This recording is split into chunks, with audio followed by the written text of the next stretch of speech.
Hello,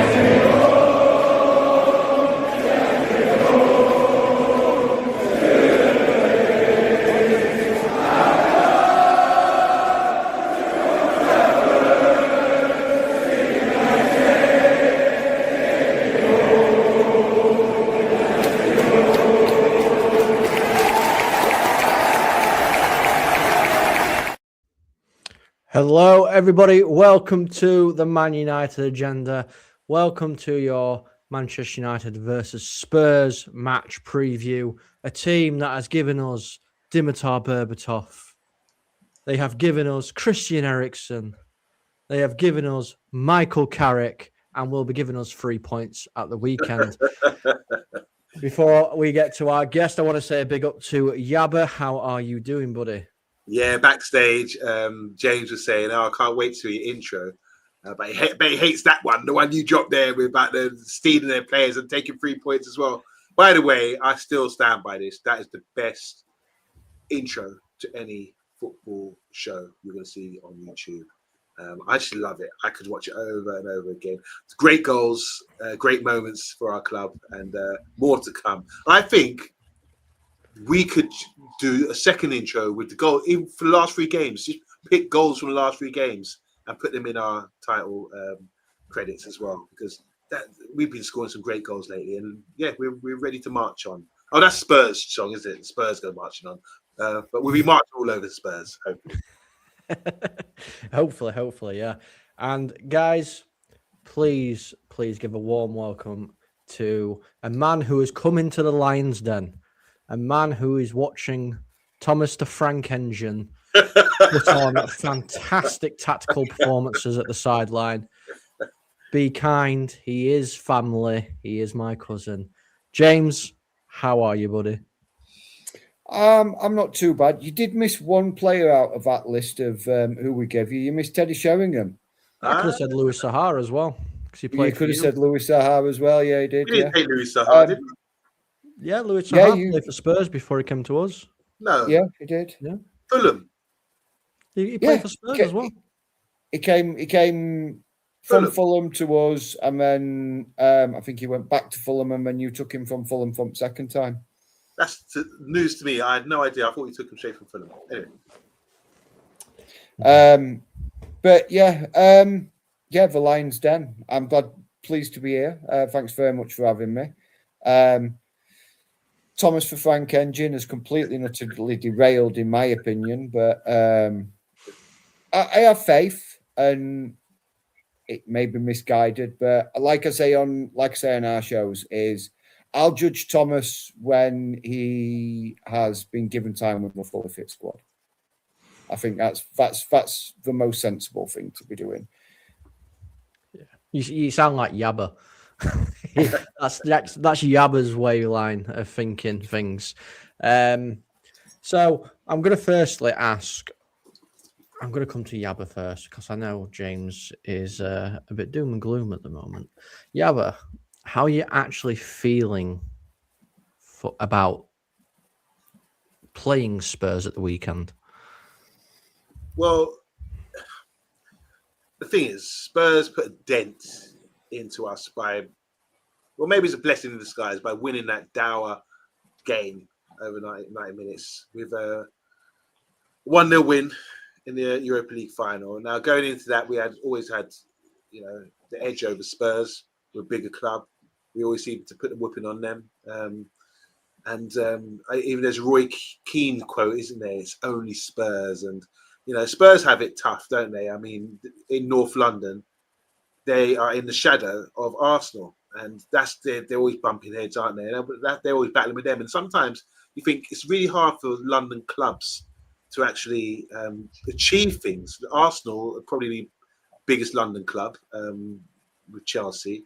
And it's rare that they win a league because you have to have all these derbies. And I think Spurs are sort of getting the boots in on them a lot of the time because you have to play London derby, time and time again. So it's all against them. But I used to be a Spurs supporter, as in they were my second. I loved them. And I remember 1981, Garth Crooks, Glenn Hoddle, Ozzy Ardiles, Ricky Villa. Seeing that, obviously there wasn't much football on TV, but seeing those games and the lovely football they used to play Mark Falco. Remember them in the UEFA Cup as well, with the goalkeeper making saves, penalty shootout in Belgium. I had a love for Spurs, and the way they play their football. And they've always had quality players. And I actually cried in 1987 when they lost to Coventry, because I was crying. Clive Allen was scoring 50 goals. Chris Waddle was amazing. Glenn, I don't know if Glenn Hoddle was there, but it was a fantastic game. It was there, okay. But I wanted Spurs to win because it was for football. It was for free-flowing, good quality football. But yeah, Spurs are a special club in my heart. But going into the game, I don't want to take any sentiment with me about, we've got to get them through what happened in the Europa League final. I just want to go. There's another hurdle that we have to cross. People might think we might take our foot off the gas, thinking, all right, just looking at the league table. But Spurs will be an issue because I like their manager. If anything, he knows how to set up to beat it. And with the injuries and everything they have, we cannot write them off because they've still got quality and they're starting to, they made a signing in the window. Solanke's back on form. I know you mentioned yesterday, Colin, about the amount of injuries they have, but they've still got enough quality there that can't completely write them off. So it's going to be a game I'm confident we can win, but there's always that question mark. And I'd like to know today, a Spurs fan himself, where they're at, how they feel, because I haven't really been watching, but I've seen it's not looking good. Yeah, no, you're right, James. Obviously, I was wanting to know where you are. How are you feeling? I think this season for me as a Spurs fan was always going to be a transitional season. Obviously, we've lost Ange, even though he did win that game. I'm not saying it, Yabba. I'm not saying it, even though we did win that game. We had some good results against you last season, but we were both pretty poor last year. But as a Spurs fan, I think it's very much a transitional season. There is some improvements. As injury list is just ridiculous.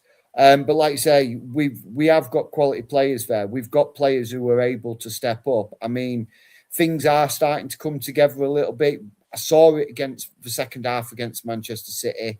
That was I would probably say one of our better performances. When we played Dortmund in the Champions League, brilliant performance, absolutely dominated them. So it's in there. You can see it's in there. I think at the moment, how I would see it is Spurs are playing kind of shackled. It's like for 45 minutes a game, they're like shackled, and then in either the second half, or we have a really good first half, and then the shackles going in the second half, or we have a really shackled first half, and then they come off in the second half. So it's kind of a strange situation. I know there's a lot of hate out there for Thomas Frank. I'm not that man. I'm not a Thomas Frank hater. Like I said, I'll judge him when he's got a fully fit team. If he's got a fully fit squad, I don't think we'd be in the position we're in if we had a fully fit squad. I mean, you look at some of our best playmaking players are out injured. I mean, we've not had Kulusevski since the end of last season. We've not had Maddison since pre-season. And Maddison looked sharp in pre-season. And it was just such an innocuous thing in the friendly against Newcastle. But it kind of sort of started the derailment of the season before it even started. And then it's just been 1 week after another. It's injury. And I'm not using that as an excuse. But you take probably 9, 8, well, no, not even 9, but 7 first-team players out of any team. That team is going to struggle. And then it's sort of patching it together, piecing it together. We've had Dragusin just coming back, asked to play 90 minutes against probably one of the best, or if not one of the best attackers in the Premier League at the moment in Erling Haaland. And we pretty much kept him quiet. He had nothing against us. Romero is Romero. Van de Ven, that man is just lightning quick. I hope he's able to start against you. I hope they're both able to start against you, to be fair, because I think, given what I sort of can think of as back four being as a doggy out on the left, Mickey, Romero, and probably young Archie Gray out at right back, I think that's a solid back four if he plays it as a back four. I know he's dabbled with a three, but I just don't think we've got the personnel for a three. But it's always going to be one of them seasons. And I'm just looking forward for it to kick on now and just really sort of knuckle down. Second half of the season. Transfer windows are all done. Let's really kick on as a football club. Yeah, I mean, I'm looking at the form table, like the last 6 results, and I hope you continue to follow that form because you've had draw, loss, draw, which means you're scheduled for a loss. So let's hope that continues. I need to do a little bit of housekeeping first. I want to say big up to I Am Titanium. He says big up, gents. Big up to Dermo. He says big up, guys. Tottenham, the gift that keeps giving. Big up, James. Give them hell. Come on, you Spurs. He was saying something about Spurs apparently winning later. I'm Titanium saying Sahar play for Spurs later on too. Big up to Lindsay. You're a new name. I don't think I've seen you in here before, so massive big up to you. Simon, big up to Simon. Saying we've got unfinished business. We 100% have. Yabba might not go on about the Champions League, Europa League final revenge, but I am. I want 3 or 4 past them just to make me feel a little bit better. Just feel a little bit better. Who else is here? Demo saying Frank out. Hydro, big up Hydro. Hope you're well, buddy. Hope you are well. So yeah, you were talking about injuries there. I've got this here. It shows the difference here. So the Man United injuries, Delit, Mount, and Dorgu. Spurs injuries, I need to take a big breath in here. Maddison, Bentancur, Kudus, Davis, Bergval, Richarlison, Porro, Kulu, and Danso. Yeah. So that's what? 2, 4, 6, 8, 9. That's nearly a full squad out there. I mean, yeah, but looking at those players that are out for Spurs, does it make you a little bit more confident? Yeah, naturally it would. I mean, it's amazing, isn't it? Look, how many is that? 2, 4, 6, 8. Wow. That's got to put a dent in any team when you have the amount of first team players like that out. And you have to ask questions. Remember, we're a Man United channel and we're critical of our own side. And when we had so many injuries or players who are having repetitive injuries, the question has to be asked, what's going on with the medical staff or what's going on the training ground or, that we can't manage to keep players consistently fit. And I think the questions have to be asked about Tottenham as well. I mean, go back to Darren Anderton. They used to have a nickname with him, didn't they? Sick Note. Sick Note, yeah. Yeah. And it just goes back. So I think if you're going to invest in a football club, transfer window opens, buy players, that sort of thing. But you also have to look into it and say, what's going on? You can come to this stage of season. Or you can also ask yourself, is it the demands of football today that we get to this stage in January or February and you've got 9 almost first team players out of your squad? Is that suggest that playing on 3 fronts, domestic cups, league and in Europe is putting a dent in your season and making things worse? That's why I said earlier, it's a blessing in disguise that maybe we lost that Europa League final against you because maybe we weren't ready for it. We didn't deserve it. You deserved it. But you also deserve the demands that come with it. And that's the poor injury record, which you have to deal with, unfortunately. But I don't know enough about your players, to be honest. But I do know Bentancur is someone I really admire. And Maddison, as you mentioned earlier there, James, what a talent he is. And he's out for such a long time. And he's hurt us past in recent games. So, it's got to be detrimental to your club. But, all the better for us. Obviously, I can't be too sympathetic. No, I don't expect you to sympathise. I mean, I just look at it like with that list. I mean, you've probably got one of the best attacking midfielders we've had since Eriksen in Maddison. You've got probably the best two of the best right wingers in the Premier League, in my opinion, in Kulu and Kudus, both missing. A brilliant right wing back in Porro, he's out. You've got the young Bergval, who's just been growing and growing and growing this season. He's come on leaps and bounds so far this season. He's gone. Then you've got the steady heads of Bentancur, Davis, Richarlison, who sort of can bring that calm and that experience. They're all missing. And Danso, who's, I mean, when he's been asked, I mean, if people were to ask me who's the model professional in the Spurs squad, I would always go to Kevin Danso. You never hear him griping about not playing. You never hear him bitching and moaning. But when he's called upon, he comes in and he puts in a shift and he does a job. And the team never looks weaker with him in there. And that's the definition of a quality squad player. And we just don't have enough Kevin Dansos in our team. Like I say, the team's depleted, but we still have players there that I think who can hit you. I think Xavi Simons, Matisse Tell. I'm hoping Moani finally opens himself up and just sort of gets his head round, but he's not going back to Juventus and he's here for us for the season and he just starts putting in some performances. Solanke being back is a big plus for us. I'm looking forward to seeing him. I mean, that Scorpion goal against Man City was just, I was going nuts at that one. That was beautiful. I think I had finished the watch along that I was doing, and I went straight downstairs, watching Spurs City. And when it was 2-0, it's done. And then Solanke goes, "Nah, you know what? I'll actually turn up now. Why not?" So hopefully he doesn't do that at the weekend. He can stay. Just a quick question to you two then, guys. As obviously as football fans, and obviously you're not Man United, you're not Man City fans. You're Man United fans, not Man City fans. And what do you think about the first goal? Solanke's first goal. Do you think it was a free kick and Man City were hard done by, or do you think it should have stood like it did?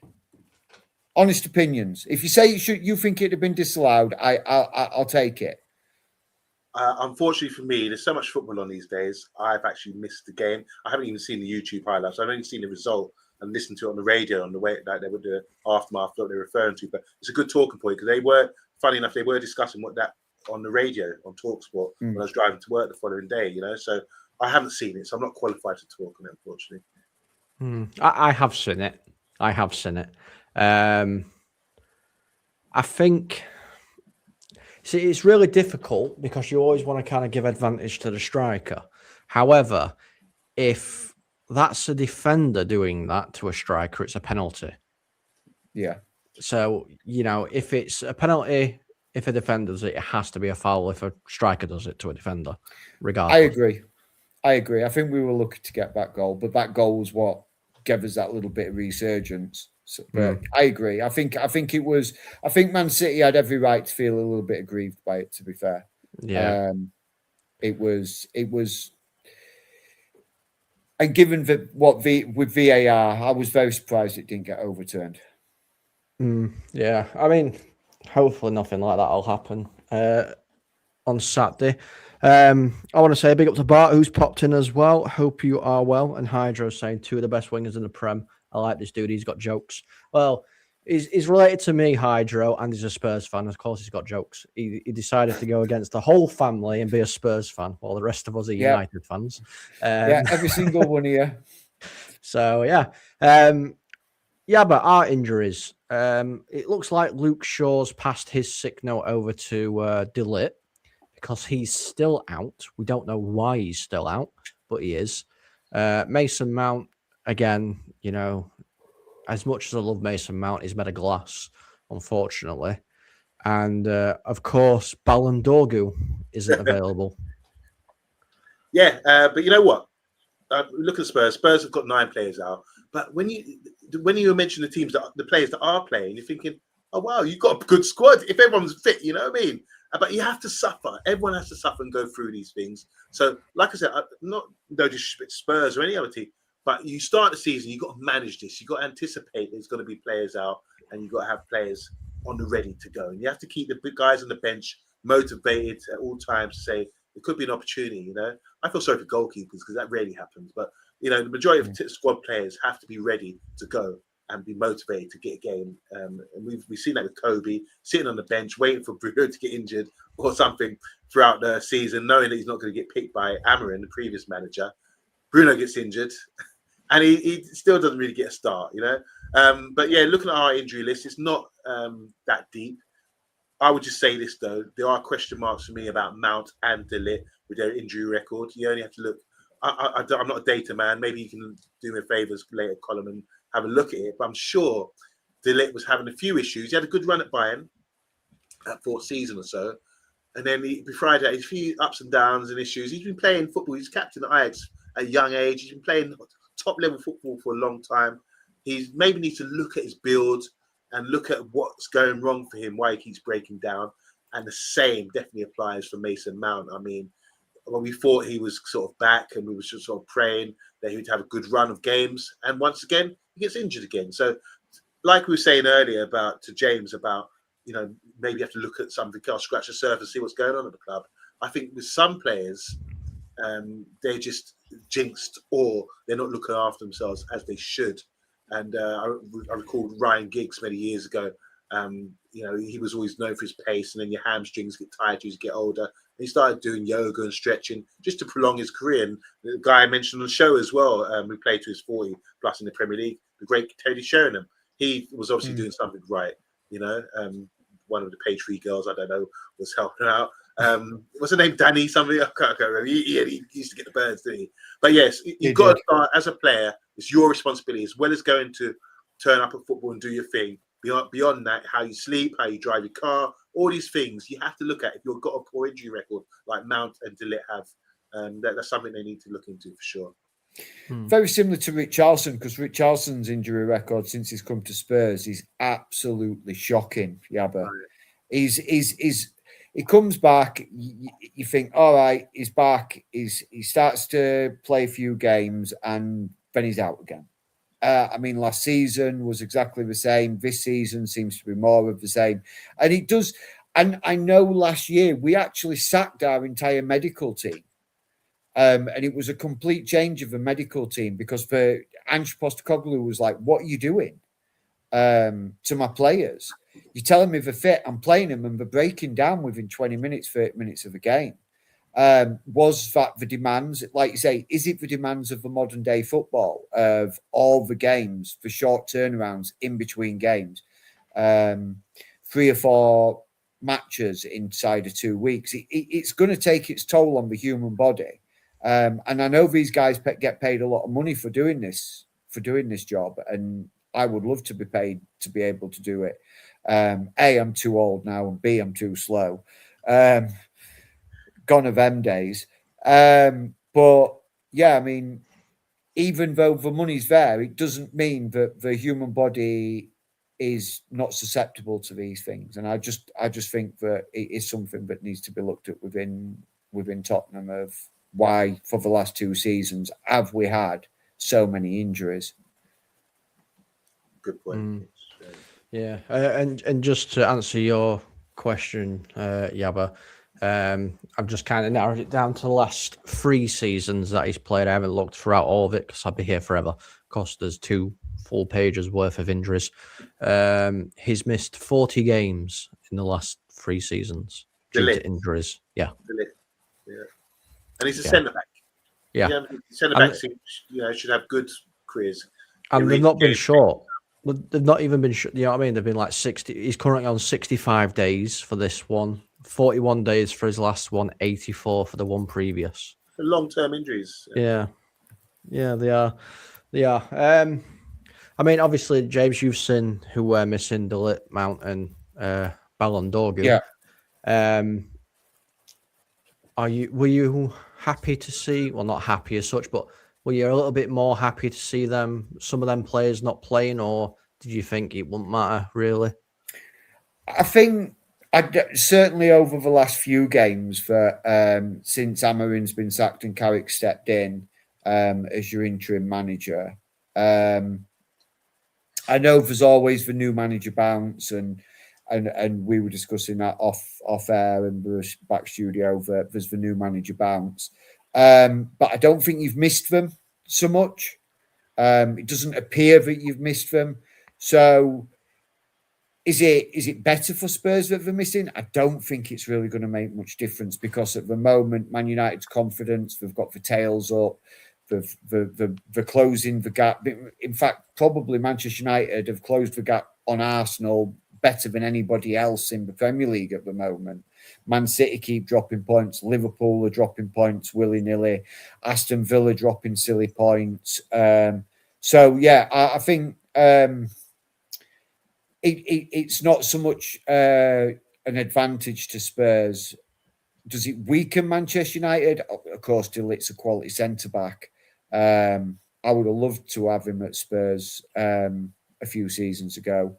And in fact, he was one of my go-to players to sign on Football Manager was De Ligt. I would always look to sign him when he was young at Ajax, and I would be like, yeah, let's snap him up. He's a quality centre-back. But look, I think he's a miss for Man United, but I think you've got the ability to sort of the players there to cover the missing of De Ligt and Mason Mount. I think you've got the players there that can cover that big miss. And Ballandorgu, again, it's one of them. Is he going to? Is he a miss for Manchester United? Of course, he's a miss for Manchester United. But you've got a player there. I forget his name. Oh dear. Who stepped in for him, and he's like he's got an opportunity and he's seizing it, and it's what these players need to do. We get an opportunity, like right, yeah, Cunha. He's and to me, I thought Cunha was going to go in and be sort of like your starter week in, week out, and I know we were linked with him when he went from Wolves, and he's sort of got this opportunity now, and he's taking it by the scruff of the neck, and he's like, right, this is my opportunity. I'm going to run with it. I'm going to show this new manager what I'm about, what I can do, what I bring to this team.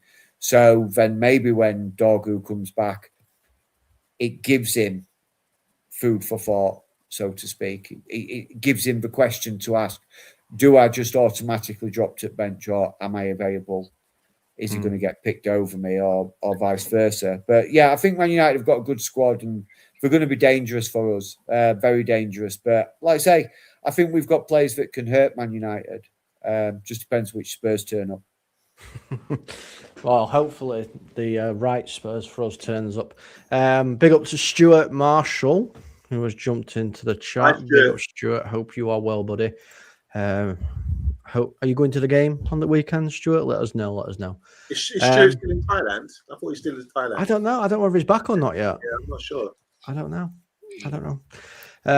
But yeah, let us know whether you're still in Thailand, Stuart, or you're going to the game at the weekend. Yabba, I'm going to throw one out here for you. I've seen his name a lot in the chat, and I've seen a couple of people, and I've spoken to a couple of people that says this could be a game to give him some time. Shea Lacey. Was it Vincent who went to the game, the midweek game in the under-21s? We scored a hat-trick. I didn't watch Spurs Man City. I did watch. Was it West Brom under-21s against Man United? Shea Lacey scored a tap-in, kind of tap-in for the first goal. Second goal was good. Third goal was good as well. He looks electric. What really stood out for me is when he had a little cameo recently. Came on the pitch and we were trying to, get a result, and he was electric. He came in off the right hand side, cut inside, as you expected Saka and Salah to do, and Messi, and had a good shot, and really, showed that confidence that a young player should show. We've got so many good, talented youngsters coming through, but he's the name on everyone's lips right now. The only issue I have with him, Colin, is that he looks a bit small. And I know size shouldn't matter. I mean, you've got Luka Modric at Tottenham. People were questioning him because he was too small. And until Harry Redknapp said, all right, put him in centre midfield, and that was it. But if you've got the quality and you know how to use your body shape, like Amad Diallo, for example, who's also small, then, even though you've got it against you in this physical league, you still can actually achieve something. And I want to see more from Shea Lacey. Yeah, he's talented. Yeah, he's got something about him. But has he got the fortitude, to overcome the small jibes and the issues that traditionally, which is kind of a myth, that they say if you're not big enough, you're not going to make it in the game. But he's come this far, and he's probably one of our most talented guys on the cusp of the first team. So yeah, as a fan, any football fan, even James as well, you want to see your academy players coming through. I remember a few years ago you sold what's his name again? Sold him to Portugal, and he's actually come back in the league now. Little left-footed attacking midfielder. He went Max Edwards. Yeah, and I really loved it. I thought, oh, it's like with Angel Gomez, him, all these similar players with Shea Lacey, Edwards. They're small, talented. In the academy, they're just smashing it. But when it comes to the senior pros game, it's like let's call it a myth. But some managers just like, nah, he's too small, can't hack it. Angel Gomez, he's too small, can't hack it. But I love these; they're so good, and you can build a team around these guys. You know, so I'm here to support Mr. B, who's only 4'10", to say I support the small players like Shea Lacey and like Edwards. And let's see what happens with him. But it's still, he's got an opportunity, don't you think, Colin, to get in the team? And he's just got to take it, you know, because it's a huge jump from the level he's playing at now under 21s to Man United, who are pushing on and probably the form team in the league. Yeah. I mean, James, who's going to be playing left back for you guys? Probably a doggy. He's strong. Yeah, maybe bring Lacey on once the doggy's tired a little bit. Yeah. If it were Archie Gray, I'd be like, stick the young lad against Archie Gray. Yeah, they're both similar size. Let them have a fight with each other. Yes, Gray will probably start right back. Yeah, Gray will probably start right back. Yeah. I'm going to wrap things up shortly because, you know, it's been a long day for a lot of us. I just want to know how you guys think you're going to set up. So, James, how do you think Spurs are going to set up? I think he might set up how he ended the game against Manchester City. I think he'll like a hybrid 4-4-2, which will sort of change to I call it a 4-2-2-2. So sort of 4 defenders, 2 DMs, 2 wide men, 2 up front, with one dropping a little bit deeper. And then when that's sort of like an in possession sort of play, but when we're out of possession, those wing backs drop back, defensive midfielders drop back, so it becomes more of a flat sort of 4-4-2. And that, but yeah, that's how I would like to see him set up. We played well when we set up like that. What I think Frank will probably do is he'll probably play a 4-2-3-1. Yeah, because we play obviously attacking wise 4-2-3-1, and defensive we do a very similar, don't we? We do it. We drop back to basically a 4-4-2 when we're defending. How do you feel we're going to set up? How do you think Carrick's going to set the team up? Well, we've seen it. I mean, we've been obviously when a new manager comes in, you watch the games intently to see what's going on and what's changed and what is the catalyst for us being a poor team to a better team as we are today. It's not just the formation; it's about familiarity, isn't it, for the players? They're used to playing in a certain style of football throughout their whole careers. 4 at the back, for example, 2 players, and just giving, like I was saying yesterday, make things simple. Simplify the game to the players. Don't overdo it with tactics and everything. Trust in them to do instinctive things and know what to do. Just the basics. What we're seeing is, like we were saying the other day, a lot of rotations with positions. So where we're saying we're vulnerable, we're under Amram with 2 centre midfielders, and people are worrying about that. And it was more structured. Now there's a bit more fluid rotation. So Bruno would come back in, and that would mean someone else would, cover Bruno's space. And it seems to be happening automatic. So that's what we like to see. And we're also seeing in the final third some really good interplay between the players and respect for one another and give and go and passing and moving. We've seen Cunha, who seems to like to get the ball usually and dribble at people and turn and run. He's now running off the ball and getting fed and scoring. So these are wonderful things we can see. This is why we're on a high at the moment, because we're enjoying the football that's being played, a bit of freedom. And the goals, not just set pieces, are scored in open play as well. Long may it continue. So the players are on the high right now because they're getting the trust and the respect and the freedom to do what they can do best. Yeah. Anyway, I've just put that 2-1 Spurs Coys in, and it's come up as the agenda. We will find you. Yeah, I will turn into Liam Nielsen. I will find That you. was me. I'll admit that was me, Colm. You can come find me all you I'll want. find you. No, I mean, yeah, I think we're not going to change anything that we do, Yabba. To be honest with you, we'll let Spurs have the possession because we like playing counter-attacking football. Spurs will probably give us. It might be a case of for the first half an hour we're just passing each other the ball to try and hit a counter-attack going off because Spurs don't like to have possession either at times. So, No. But we'll see. We'll see. I want to say big up to Real Talk as well. Hope you're well. He said this is a proper test for Carrick. Yeah, I think he's probably right. It is a proper test. I mean, it is only Spurs, but it is a test still. Sorry, I had to get it out. Guys, get your score predictions in the chat because we're going to be wrapping up. James, score prediction for the game, buddy? Okay, so my heart tells me 2-1 Spurs. The realistic side of me is probably going to go with 3-1 Man United. Okay. Yabba. There's no disrespect. I would have said this anyway. I think we're overdue with the performances we're having, and we're at home against Spurs who are depleted with their players out. I think it's going to be a heavy win for us and an impact game for the rest for everyone to say, yeah, you might have won 3 in a row and you might think we're lucky, but no, this is an impact game. We're going to actually put our foot down and actually go for it. I'm going for a 5-0 win. Oof. Oof. 5-0. Clip it. I think we're going to win big. I think we got to go out there and prove to everyone. We had a week of, week off. We get all these days off to training and enjoying. You've seen the training clips on YouTube. The fact that the players are enjoying themselves, they're happy, and it's like ready to put the next team to the sword. Unfortunately for James, it's Spurs. We've got Simon saying might be a drab goalless match, but he's not tempting the fate. Matthew Bassett's going for a 3-1 United win. Dermo's going for a 4-1 Spurs win. Dermo, you can barely score 2, let alone 4. What are you going on about?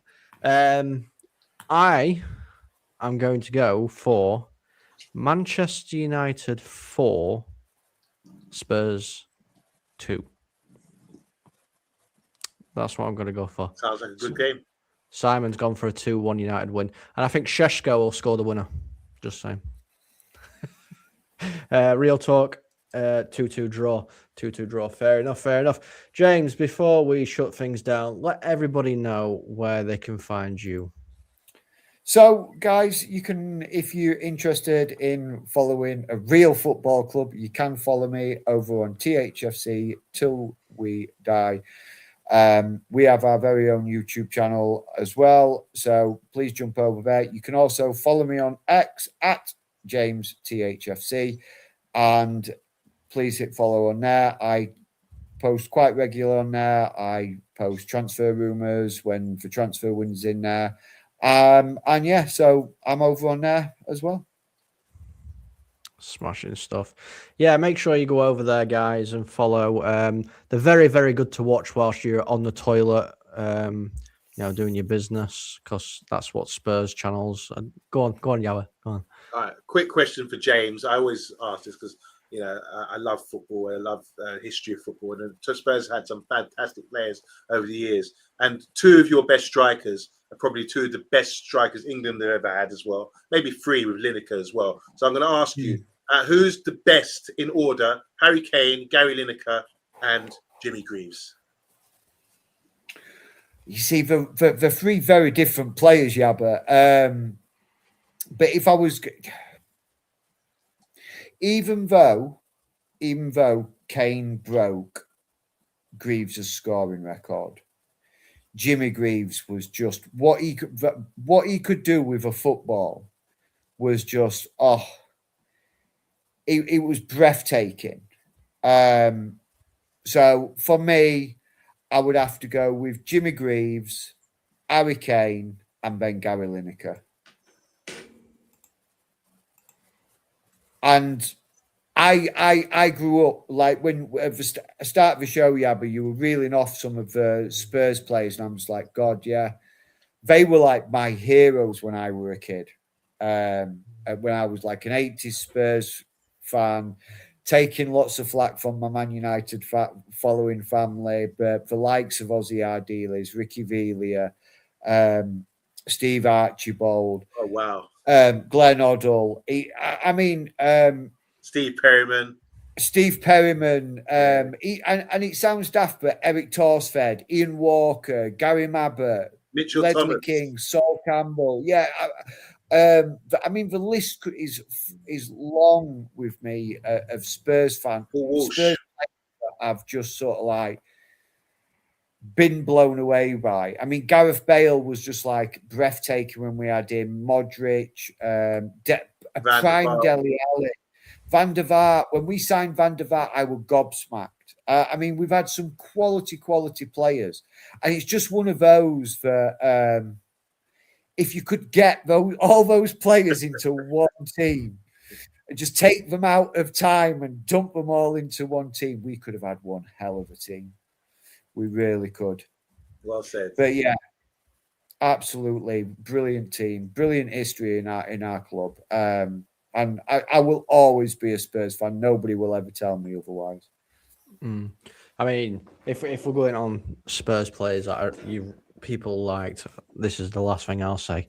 There was one Spurs player that I actually admired, and I still actually watch clips, and that is Ginola.